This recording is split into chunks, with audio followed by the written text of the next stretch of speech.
Hi guys, Jay here, and I have woken up this morning on Monday, very very happy. You see my team here for Kota, and they brought me in a whopping 295 points, which is my highest scoring of the season, other than Japan, where I used my limitless chip. Now, Lando, obviously, he did get that penalty, which dropped him to 4th. Otherwise, would have been a little bit more, but still happy. Carlos Sainz has been not my driver of the day, but my driver of the weekend, especially for my team. I brought him in for George Russell, and I mean the sprint, he was just gone. He was just on it. Super happy, and again, he was trying to hunt down during the Grand Prix as well. So my driver of the weekend, really, Carlos Sainz, for me. Colapinto, again, great performance, finished in P10 and some overtakes.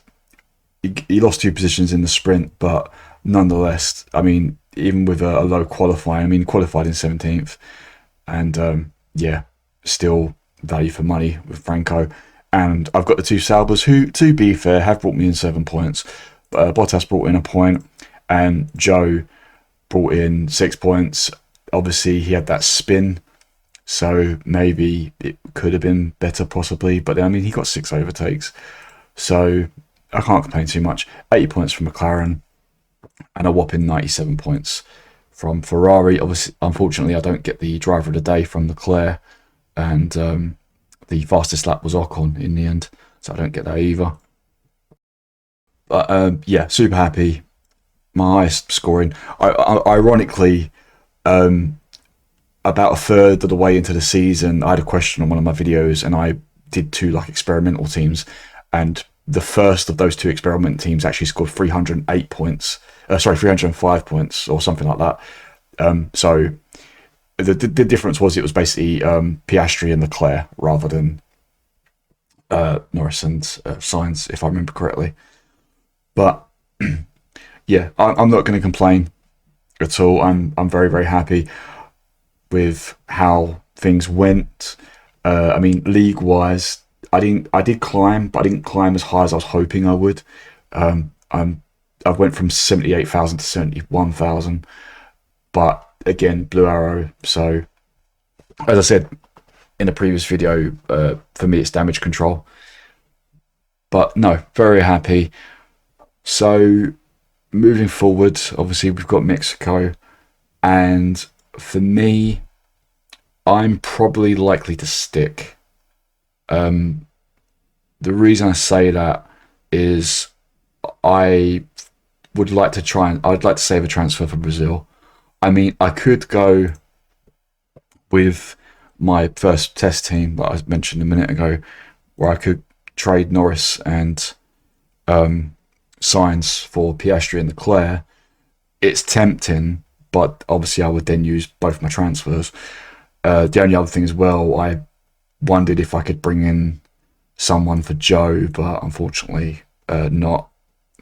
So I'm likely to stick. It's going to be a bit awkward for me this weekend because I'm actually away Friday and Saturday. I'm going to my sister's on Friday, then I'm going to Comic-Con on Saturday.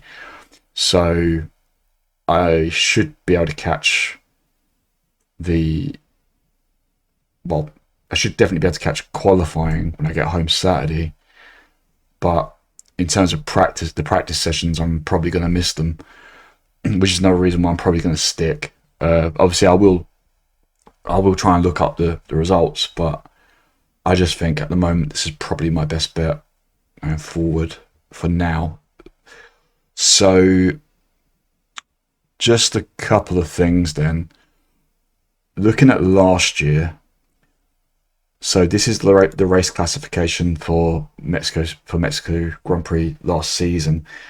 The top 5 were Max Verstappen, Lewis Hamilton, Charles Leclerc, Carlos Sainz, and Lando Norris.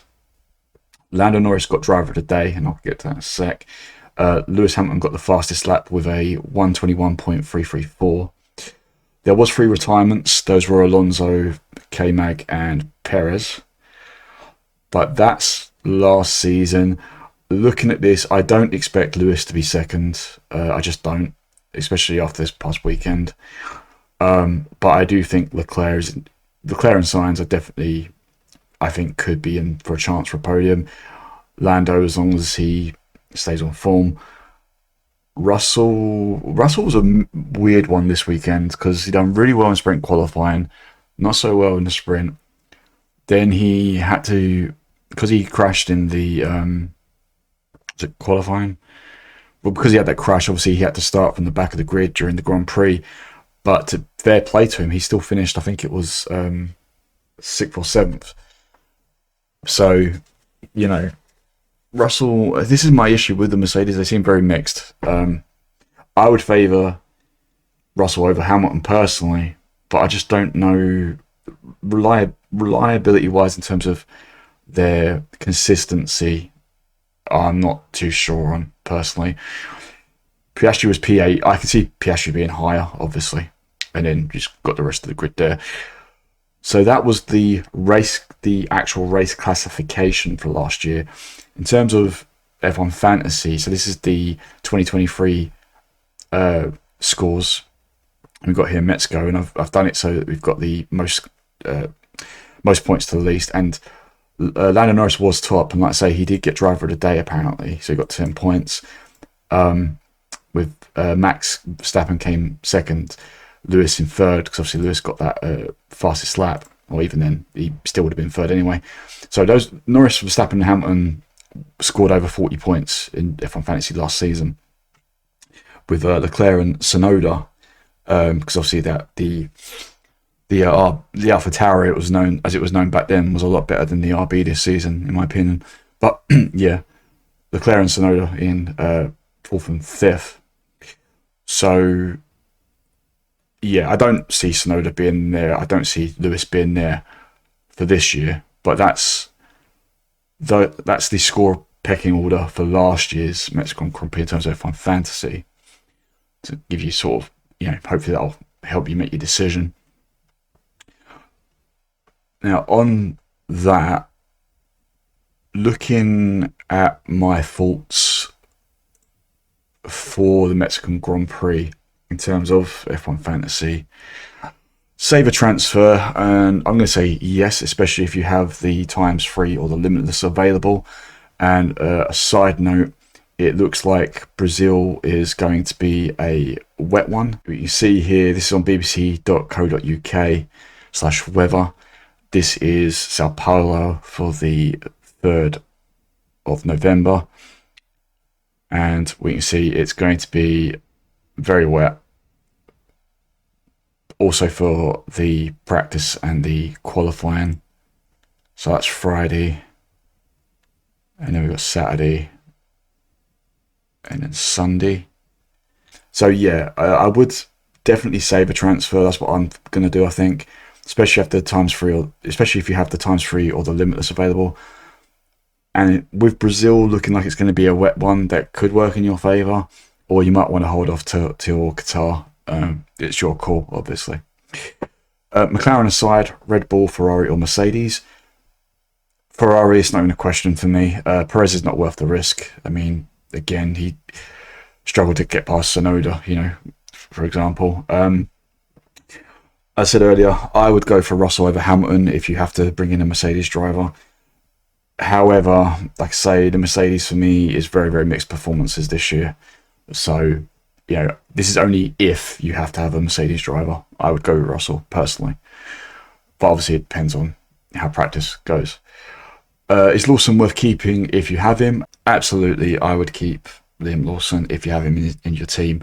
Unless you have to do something like trade him in for, say, Bottas or Joe, so that you could bring in, you know, like a Leclerc or a Piastri or Norris. And then finally, the weather forecast for Mexico, it should be sunny, it should be fine. So no issues with that. The wind doesn't look like it's going to be high, you know, looks like wind's going to be fine. So it should be a straightforward race. So yeah, that's my thoughts for the Mexican Grand Prix.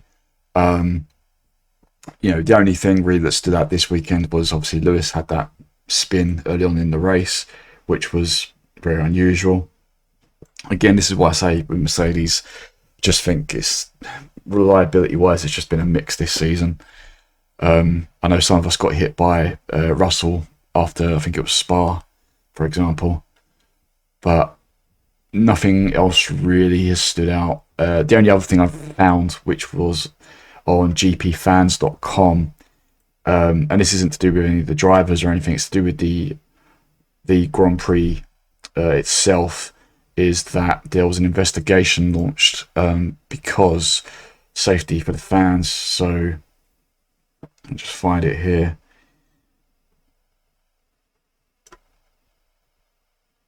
Following the USGP, Norris is now 57. Oh, no, that bit. It was not just the drivers that caused controversy post-race, but the USGP organisers, US Race Management, and promoters Circuit of the Americas also had their own problem to deal with after being summoned to the stewards. According to the FIA, a spectator invaded the track prior to the conclusion of the race. Similar incidents have occurred in the past at the Australian Grand Prix in 2023, where changes were forced to be carried out at this year's event. Hours later, the FIA revealed that COTA had indeed been fined $500,000 for the aftermath of the USGP, with $350,000 being suspended. And that was due to... Where's it gone? This time around, having viewed the video evidence, the FIA determined a large group of spectators, estimated approximately 200 people, in the grandstand alongside pitch straight, climbed a small fence and dropped around 2 meters to the ground between the grandstand and the track debris fencing. They then went under the debris fencing and climbed over the trackside wall approximately 1 meter high, and then merged onto the main straight. All this occurred whilst the competing cars were still on track, completing their cool-down lap after the checkered flag. And then it goes on with a bit more information. I'll put the links in the description so you can check it out for yourself. If you haven't checked it out already, I did a video last week talking about the fastest lap. It's being dropped, the extra point for the fastest lap is being dropped next season after the controversy in Singapore with Daniel Ricciardo getting the fastest lap. I did a quick video talking about the possible implications that could have on F1 Fantasy. After I recorded the video, I did put a pinned comment to say that I should have said we could lose the 10 points for fastest lap in theory, because obviously they could still keep it in the F1 Fantasy game if the developers choose to. But in terms of the real life Formula 1, that bonus point is being dropped. So please do check that out. I'll put a card in the top right corner. Finally, I'm not going to go into the league standings for this video because obviously I mentioned them briefly earlier. But if you want to join the Papaya Stealth Open for the last few races of the season, I'll put the league pin in the top right corner for a couple of seconds. I will just say this, I came last again in my league. I'm still bottom of my league, unfortunately.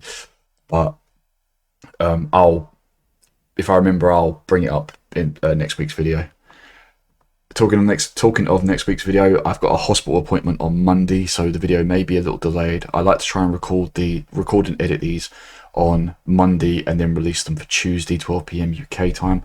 But because I've got that hospital appointment, there's a good chance that the video may not come out till Wednesday, possibly even Thursday, depending on what happens with my hospital appointment. So yeah, thanks for watching, guys. Enjoy the Grand Prix this weekend. Let me know your thoughts in the comments below. Let me know what team you're thinking of running. And I'll speak to you next week to talk about my team thoughts for Brazil. Thank you for watching. Hey guys, Jay here, and sorry, another spur of the moment video. I just had a notification from BBC Sport on my phone and I had to do a quick video on this. F1 drops the fastest lap bonus point from 2025. So from next season, there will not be a bonus point for the fastest lap. And we're going to address this in a sec in terms of F1 Fantasy.